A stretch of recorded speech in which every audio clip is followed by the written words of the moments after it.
Bu dunyoda har bir insonning eng katta orzulari uning bolaligidayoq paydo bo'ladi. Kelgusida qanday inson bo'lishi, qaysi kasbni egallashi ham bevosita bolalikdagi qiziqishlariga, intilishlariga bog'liqdir. Koson tumani Nartuchqur mahallasidagi mana bu xonadonda tug'ilib kamolga yetgan Sherzod Nasrullayev 4-5 yoshlarida ana shu chang ko'chalarda to'p tepib yurganidayoq futbolchi bo'lishni niyat qilgan. Uning ota-onasi Innatullo Jumanazarov hamda Shoista Ayupova 3 farzandni kamolga yetkazishdi. Iroda va Shohsanam Nasrullayevalardan so'ng dunyoga kelgan Sherzod oilada yolg'iz o'g'il, kenja farzand. Ota-onasi orzulari ro'yobini ham aynan unda ko'rishgan. Ayni vaqtda biz tasvirga olish guruhimiz bilan Koson tumani Nartuchqur mahallasi Zafarlik ko'chasi 57-uydamiz. Ana shu xonadonda Sherzod Nasrullayevning bolaligi o'tgan. Hozir mening oldimda Sherzod Nasrullayevning onasi Shoista Ayupova. Shoista opa, Sherzod Nasrullayevning bolaligi haqida gapirib bersangiz. O'g'lim Sherzod Nasrullayev yoshligi mana shu ko'chalarda chang'itib, futbollarni deplanib, tepib mana shu ko'chalarga yoshligi katta bo'lgan. Qo'shnilarning darvozasiga to'p tepsa ham shu orqasidan quvib, qarasam hali stadionga yugurib ketadi, qarasam hali ko'chaga mana shunday qilib asli yoshligidan qiziqishi bor edi. Maktabga borgandan keyin shu boyagi Ochilov domlalar shu qiziqish bildirib, bu o'g'lingizga tug'ma talant bor. Buni olib bormasangiz bo'lmaydi, siz bunga e'tibor berish kerak, buni yo'naltirish kerak o'sha yo'nalishga deb olib ketuvdilar o'zlari. 11 yosh edi, Damaslarga olib borib, o'zim Tirnovga qildirib, shu Nasaf klubiga olib borib, o'zim o'tirib, o'zim o'sha qatnashtirib, yana o'zim olib kelganman. 1 oy sinovda bo'lgan o'sha paytda. Keyin olib kelganman, o'sha Nurali Sultonov, Bahodir Anomatov birinchi murabbiylari. Opa, agar sinovdan o'tsa, keyin shu hujjatlarni olib kelasiz, biz joylashtiramiz dedi. Yo, shu bilan Allohga shukr, o'zlashtirib ketdi shu narsani-da. Ko'p qiyinchiliklarni ko'rdik mana shu xo'jayinim bilan. Yo'qchilik, qiynalardik. Lekin o'zim ham shu xo'jayinim ishlagan paytga ham nima bo'lsa ham o'zim ichkaridan ro'zg'ordan orttirib, shu tikuvchilik qilib, halol mehnatim bilan o'g'limni o'sha yo'lga borishiga, o'sha to'xtamaslikka hissa qo'shdik. O'g'lim, hamma narsaga ham sabr kerak. Sabr qilsang o'sha narsaga yetasan deb maslahat beraylik. Ba'zi payt shu o'zim tanishidim, shu sport magazinlar bilan tanishidim, qarzga olib ketardim. Qarzga olib borib etib beraydik-da, keyin shu bir bo'lib qolsa, keyin etib topshiraydik. O'sha qarzni o'zi shu imkon yaratib berishga harakat qilardik. Qiynalgan paytimiz bo'ldi. Ayaslarni qiynab qo'ydim, bormasam nima deysiz? Yo'q, o'g'lim, hamma narsaga sabr kerak. Sabr qilsang bir nimaga erishasan deb. Orzuying edi sana. Onajon, men Ronaldo bilan uchrashni xohlayman. Xohlasang, ana shularga sabr qilasan. Shularni yengib o'tishingga o'zing harakat qilishing kerak. Bugun mana shu natijaga erishdik. Baxtli ona edim, yanada mendan baxtli inson yo'q deb o'yladim. Xudoga shukr, baxtli onaman, baxtli buvijonman, baxtli turmush o'rtog'man. Faxrlanaman men shunday yigit tarbiya qilganim uchun. Bir meni emas, o'qituvchilarning, ustozlarning ham bunga nima hissasi bor. Nurali Sultonov, Bahodir Anomatov, Ro'ziqul Berdiyevga alohida rahmat. O'sha kishi bir nima qilib ko'rib o'yinlarini, yo bu yigitni bizga kerakli bu yigit bilan o'zim shug'ullanaman deb shu kishi meni chaqirib, yonlariga shogird sifatida shug'ullantirib, mana shu Nasafni non tuzini yeb shuncha darajaga erishdik. Prezidentimiz katta rahmat. Mana shunday qishloq chetidan bir joydagi yigitlarni shuncha sa'y harakatini e'tiborga olib, bularga shunchalik sharoit yaratib berdilar, mana ko'rganingizdek. Bular mana o'sha intilish samarasini mana bular bugun ko'rsatdi. Mana jahon chempionatiga 34 yil deganga erishdi. Mana shu prezidentimizning hissalari juda ham katta, e'tiborlari katta. Yevropa chempionatlariga o'ynasin, Xudo xohlasa shu yigitlar hammasiga kuch-quvvat bersin. Prezidentimizga kattadan katta rahmat, umrlari uzoq bo'lsin, mana shunchalik e'tibor qilganlari uchun.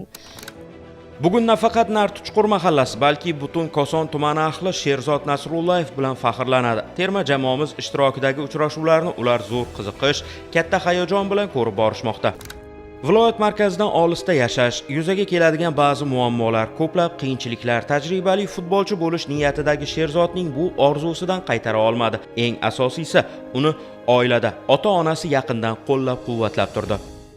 Ayni vaqtda biz O'zbekiston milliy terma jamoasi a'zosi Sherzod Nasrullayev boshlang'ich sinfda tahsil olgan Koson tumanidagi 5-umumta'lim maktabidamiz va mening oldimda Sherzod Nasrullayevning otasi Innatullo Jumanazarov. Futbolga qiziqishini qachondan payqagansiz? 2-sinf o'quvchi vaqtiga shu domlalar chaqirib, mehnatdan ochilib domla shu o'g'lingga tug'ma talant bor, qo'ygin shu anunga sohaga, futbolga. Bu sohaga tushunmasam, siz bir yo'nalish ko'rsating. Keyin kishi aytdilar, mayli, men yo'llarni ko'rsataman dedilar.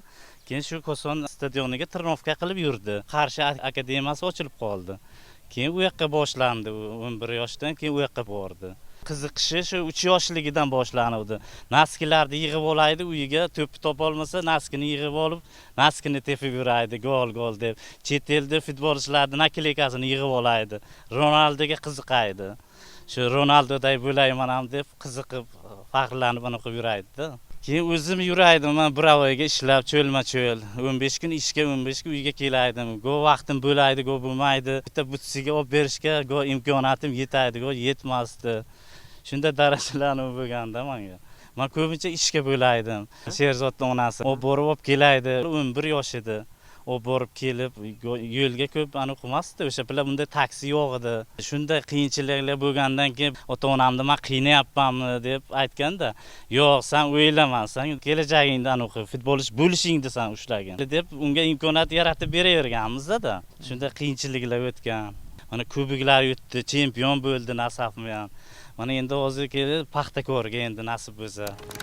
Sherzodning otasi Innatullo Jumanazarov neftigaz qidiruv ekspeditsiyasi sohasida oddiy mutaxassis bo'lib ishlagan. Onasi Shoista Ayupova esa uyda tikuvchilik qilgan. Yuqorida futbolchining otasi aytganidek, ba'zida ro'zg'ordagi yetishmovchiliklar sabab Sherzodga bitta sport oyoq kiyimi olib berish ham anchagina qiyinchilik tug'dirgan. Ammo uning ota-onasi o'g'lining eng katta maqsadi yo'lda hech qachon to'xtamadi. Barcha qiyinchiliklarni ular birga yengib o'tishdi. O'g'lini doimo qo'llab-quvvatlab, uni yuksak g'alabalar sari ruhlantirib bordi. 5-sinfda Sherzodning orzulari ushala boshladi. 2009-yilda Qarshi shahrida Nasaf akademiyasi tashkil etildi. 1998-1999-yillarda tug'ilgan bolalar guruhiga Sherzod Nasrullayev qabul qilindi. Shu bois o'qishni Qarshi shahridagi 23-maktabda davom ettirdi. Qashqadaryodagi jonkuyar, fidoyi futbol mutaxassislaridan biri Nurali Sultonov Sherzod Nasrullayev qabul qilingan ushbu guruhni tashkil etib, bosh murabbiy bo'ldi va futbolga oid ilk saboqlarni berib, yosh futbolchilarni tayyorlay boshladi. O'sha guruhda bugun terma jamoa a'zolaridan Akmal Mazgavoy, Aziz G'aniyevlar ham bor edi. Bu orada Sherzod turli uchrashuvlarda o'zini har tomonlama ko'rsata boshladi. Ammo 2016-yil birgina xatosi sabab Sherzod akademiyadan haydab yuborildi. Qiyinchilik bo'lib qoldi, 2016-midi. Keldi, o'shandan keyin olib keldim, qandaydir bir shunday yig'lab olib kelganlarimni hali eslayman. Hech ham esimdan chiqmaydi mana shu kunlar.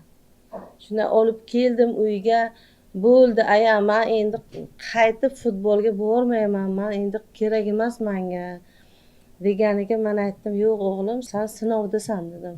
Qachonki sen mana shu sinovlardan o'tishing uchun senga sabr kerak. Sen sinovlardan o'tib o'zingni ko'rsatishing kerak. Hali ko'rasan sen. Sen meni aytganimni qilsang, kelajakda hali zo'r futbolchi bo'lasan, butun jahon taniydi seni deganman. Xo'p, onajon, mayli, men sizlarni qiynab qo'ydim. Biza hech qanday qiynalganimiz yo'q. Sen shu orzuyingga yetishsang, bo'ldi, bizga boshqa narsa kerak emas deganman. Nurali Sultonov aytganlar menga, "Opa, siz bu narsalarni o'ylab yotmang. Bunaqa narsalar bo'lib turadi, hali haqiqat yuzaga chiqadi. Opa, hali hammasi iziga tushib ketadi bu narsalar. Siz faqat olib boring, shug'ullanib tursin, lekin tashlab qo'ymasin. Bu Sherzod bizga kerakli inson" deganiga men yana o'sha payt qandaydir menga ishonch paydo bo'ldi. Hali ham o'sha Nurali Sultonovning gaplari meni esimga. Hali o'sha aytgan gaplari menga motivatsiya berdi-da. Ana shunday qiyin vaziyatlarga men o'g'limga tushuntirdim shuni. Akademiyadan haydalgan Sherzod bir muddat Koson tumanidagi 2-liga jamoalarida to'p tepdi, ammo u to'xtamadi. Biroz fursat o'tgach, Qarshi shahrida bo'lib o'tgan o'rtoqlik uchrashuviga Nurali Sultonov taklifi bilan Sherzod Nasrullayev ham ishtirok etdi. Uning maydondagi harakatlari, qanotdan oldinga borishi va to'pni uzatishlari uchrashuvni kuzatib borayotgan Nasaf bosh murabbiyi Ro'ziqul Berdiyev e'tiboriga tushdi. Bu esa Sherzod Nasrullayev uchun Nasaf professional futbol klubi eshiklarini ochib berdi.